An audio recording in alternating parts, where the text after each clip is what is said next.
This is the reason that you see so many people right now, both men and women, struggling in dating and relationships. We have two worlds right now that are at odds, that are clashing, right? And the advent of the internet and social media has pushed this to the forefront and made it a lot more mainstream.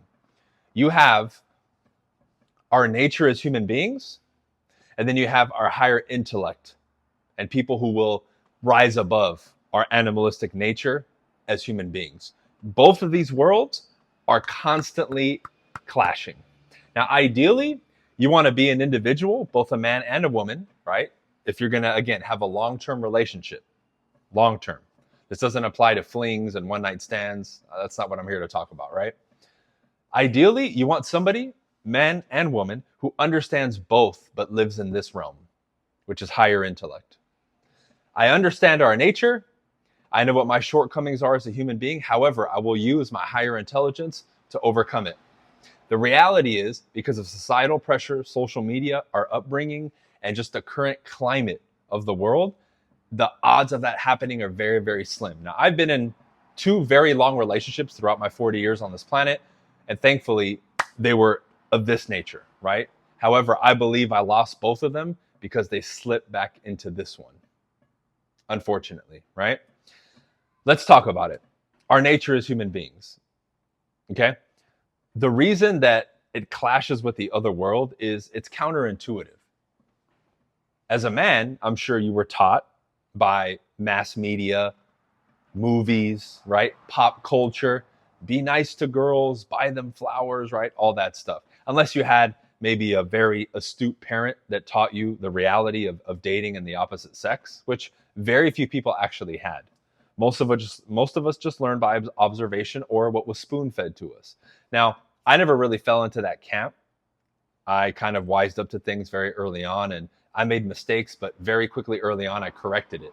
So by the time I was already like in the end of middle school and high school, I already kind of had a better concept of this thing from both perspectives, right? But a lot of people fall into it. So a lot of men will, bang their head against the wall and say, well, I'm being nice, I'm doing all these things. Why can't I get the attention of a girl? Or why does the girl always leave me or cheat on me or whatever it is? Now, those things are always going to happen anyway, right? Because there's always that small percentage of variability where even if you do everything perfect, it's going to happen. That's life, right? We all accepted the motto that life is unfair. But that's just the reality of it. Now, where the other one comes in, it's interesting because, like, let's say 2 people get together and they understand men or male and female nature, and then they put that to the side and they both align from a value standpoint and they push forward saying, hey, we're going to swim in this chaos, but we're also always going to resort back and reside in our intellect. Now that would be a very powerful dynamic right there, which again, I'm striving to have in my next relationship whenever I get into that. But ideally, I think that's where, this is my opinion now, right? Where relationships could really thrive. Because what are some of the enemies to this? Obviously, peer pressure, outside influences, 100%. Social media. Because a lot of people allow themselves to get shaped by social media, unfortunately, because they don't have the right teachers or role models. So they go off what's shared the most, what's talked about the most, what's said in the comment section.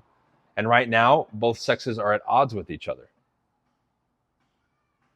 And again, you have to be able to rise above that to navigate this dynamic properly. Now, from the opposite standpoint, our human nature, there's going to be certain things that you need to know, both for men and women. Like if you're a man, there's certain things you need to know about women in regards to how to speak to them, how to attract them if you're interested, how to go about approaching them. Because one thing that a lot of dudes misunderstand is they'll fall on either extreme typically.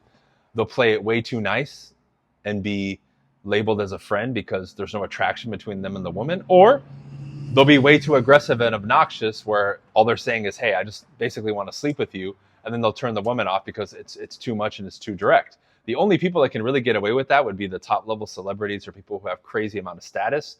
And even that can crash and burn on them as well, because that's too extreme of a strategy. Both are two extremes that you really don't want to play in. Being the friend or being too aggressive and obnoxious. You want to be somewhere in the middle. Now, this is where people have to really develop social skills and people skills, and you're not going to get that just in this video. But that would be understanding our nature as human beings and then being able to take a step back and analyze it and say, okay, where do I need to improve and how do I need to play this game? because all of this existed before we came into existence. Anybody watching this video, the internet and social media has just exposed this. Now, that's also made our culture shift to where you see a lot of stuff happening in the dating world where people are getting taken advantage of, right? Like, I don't follow it too much because I don't fucking watch all those channels and all those clips, but enough of it gets shared with me for me to get an idea. Now, you need to understand those behaviors and not fall into that trap, but also make sure that you're fishing in the right places. So let me give you an example.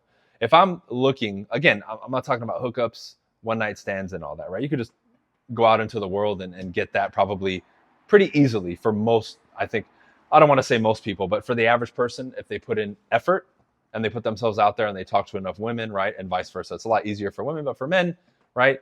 If you reach a certain conversational and communication prowess where you're good with your words and you know how to kind of navigate situations, getting female attention becomes a lot easier regardless of how you look, right? Now, if you happen to have that and you have good looks, then it's going to be super easy. But let's say I'm on the quest of, something long-term in a relationship. Well, like I said, you got to be particular about where you fish. So I'm somebody who's very big into physical fitness. So typically a lot of the females that I've met out here in Miami, since I've been here for 4 years now, has been at the park, maybe at the beach doing a workout, at the gym. That's typically where I'll approach and kind of create these conversations. Same thing with other stuff. If I'm out on a hike or I'm going to this place or that place, I'm going to places and venues where I will, on average, typically find a female who's going to be more of my liking versus me going out to the bars and clubs every night and then picking up a girl there. I can't be upset if I'm not finding wife material at the club at 2 a.m. So we have to be a little bit more, again, astute with this stuff, and we have to think and plan properly. What things are you interested in? Martial arts, learning a musical instrument, doing meetup groups for book clubs or whatever it is, right? Entering these little social events and meetups, and then throughout your life, the things that you like and that you engage in, this goes for both men or women, that's where you typically will find these people, and it will, on average, be a better choice than, again, in these environments and places that you don't want to find them. Because remember, what's mainstream and what's pushed typically will fall under human nature, the bars, the clubs, and all that stuff. And you have to keep that in mind. If I'm looking for a relationship or something more long-term with somebody who aligns with the value set that I proposed at the beginning of this video, that understands human nature, what's up, buddy? That understands human nature, but also has the higher intellect to say, okay, I'm not going to succumb to it. Well, that's a lot. So now, when we insert, marriage and all these things, that's why it's struggling and on the decline right now. Because, like, let's say somebody was to get married. Well, you're vowing to spend the rest of your life with that person through thick and thin, sickness and health. And people don't uphold those vows now because I'm not happy, or insert whatever fucking excuse. When, again, if we lived in our higher intelligence, we would say, okay, we've already made the commitment 5 years ago, 10 years ago, 20 years ago. We need to figure it out. What do we need to do? Because just separating off of a whim like that is not an option. And you're going to handle things and treat that relationship much more differently, and not let things boil over and not sweep things under the rug and resent each other. You're going to handle things up front, which is why communication is so key. Any relationship I've been in, we've handled stuff right then and there, because that was a deal breaker for me. I said, we're not going to sweep stuff under the rug, or you roll over and say, oh, I don't want to talk about it. No, as uncomfortable as it is, we're going to deal with it right now. And we did. And as tough as those moments could be, because every relationship is going to have it, in the end, it was good for the relationship. That's why it lasted so long. But we have to have these strategies and techniques that we use to navigate these times. Otherwise, people are just going to be in shambles. If you think you're just going to slip and fall your way into a very clean and honorable long-term relationship, man, you were going to suffer. You were going to suffer. You need to be very selective and very careful about who you get in a long-term relationship with, have kids with, and all that stuff. Much of what's happening in today's culture is very lackadaisical and very emotions-based. Oh, I'm just going to go off my feelings. Oh, this feels right. Newsflash, I can inspire that feeling in anybody that it feels right, whether in sales, with women, it doesn't matter. That can be created with somebody who really is an architect of this thing and knows what they're doing, which then could lead you astray, which will then lead somebody to being upset. But you weren't using this. You were using just your heart and your emotions. Those are easily manipulated. Anybody who's very well versed in communication and knows their stuff can create these moments, the high moments, the feeling good, the butterflies in the stomach. Creating attraction, there's a code to that. There literally is. However, if that's all you base your decisions off of when it comes to relationships and mating and all that, again, you're going to suffer, especially for this one. If you're a lady, if you're a woman watching this, you're really going to suffer. Because then people who have the gift of the gab, who are a little bit smoother with their talk or might have the right look, will get over on you. So again, navigate both of these dynamics properly and find the people that would attest to this video and say, okay, I get what this dude is saying.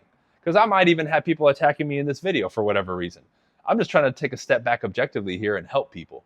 Because right now, I'm not in a relationship, and I've been in relationships most of my adult life, but I'm very analytical about this stuff, and I'm going to be very careful about if I decide to have kids, who that will be, and then most definitely who I'm going to get in a relationship with. Because you share time, energy, resources, and so many things. This has to be taken a lot more serious. Therefore, how you meet people, when you meet people, the environments you're going to meet people in are all going to be taken into consideration before you really take this thing to that level. And that's all I'm really saying here. And I wanted to just kind of bring up what I feel is one of the reasons that we're having so much trouble right now with dating and relationships is people don't understand both of these worlds. And I don't think in mass people ever will. Most people are going to succumb to their emotions in the moment and the feeling, right? But for those of you who won't, it's going to make it a little bit easier for you to align with the right people. Again, we're not talking hookups, one-night stands. We're talking about relationships that are long-term, fulfilling, and then committed at whatever level you guys want, whatever you and that other consenting adult agree to. Okay? Those are just some of my thoughts. Anything else I can do for you guys, let me know. Drop your comments below and let me know what you think, and we'll see you on the next video. Peace.